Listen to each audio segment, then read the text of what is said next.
रात के अंधेरे में महाम, अरीब, अली और हादी भूत बंगला का सामना करते हैं। घर पुराना और जर्जर खड़ा है, डरावनी कहानियों का प्रतीक। महाम बहादुर और जिद्दी आगे बढ़ता है। अरीब संशयवादी वैज्ञानिक संदेह से घर को देखता है। अली चुटकुले सुनाता है जबकि हादी डर से चुप रहता है। एक कमरे में जो धूल और छाया से भरा था, दोस्त इकट्ठा होते हैं। उनके चेहरे टिमटिमाती मोमबत्ती की रोशनी से जगमगा रहे हैं। अरीब चुप्पी तोड़ता है, उसकी आवाज जिज्ञासा और आशंका के मिश्रण से भरी हुई है। क्या यहाँ कोई आत्मा है? तख्ती बोर्ड पर सरकती है, एक डरावनी पुष्टि करती है। हाँ, हंसी कमरे में भर जाती है, लेकिन हादी स्पष्ट रूप से डरा हुआ है। अली पूछता है, उसकी आवाज स्पष्ट है, स्पष्ट तनाव के बावजूद। आप कौन हैं? प्लैंचेट फिर से हिलती है, धीरे धीरे एक नाम लिखती है, अमीना।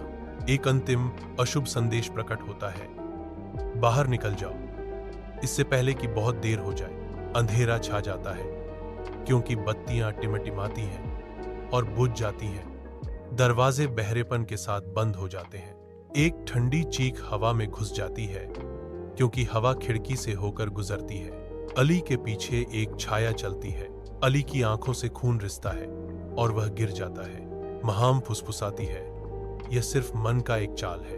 हादी ने बाथरूम का दरवाजा जोर से बंद किया, खुद को अंदर बंद कर लिया। दरवाजे पर एक ठंडा संदेश दिखाई देता है, वापस मुड़ो। अरीब बोर्ड को तोड़ने की पूरी कोशिश करता है, लेकिन उसके हाथ दर्द से पीछे हट जाते हैं। महम अकेली खड़ी है क्योंकि बोर्ड अपने आप हिलने लगता है। अंधेरा छा जाता है क्योंकि कमरा धुएं और छाया से भर जाता है और अमीना की आवाज गूंजती है, तुमने मुझे मेरी नींद से जगाया है, अब तुम मेरी जगह लोगे। एक दिल दहला देने वाली मीडिया रिपोर्ट सामने आई। 4 युवक लापता, केवल एक बोर्ड और मोमबत्तियां मिली और दीवार पर लिखा था, कभी मृतकों को जगाओ मत। रिपोर्ट जारी है, पुलिस घर की जांच कर रही है, लेकिन कोई सुराग नहीं मिला। यहाँ केवल एक भयानक चुप्पी है जो सब कुछ व्याप्त है।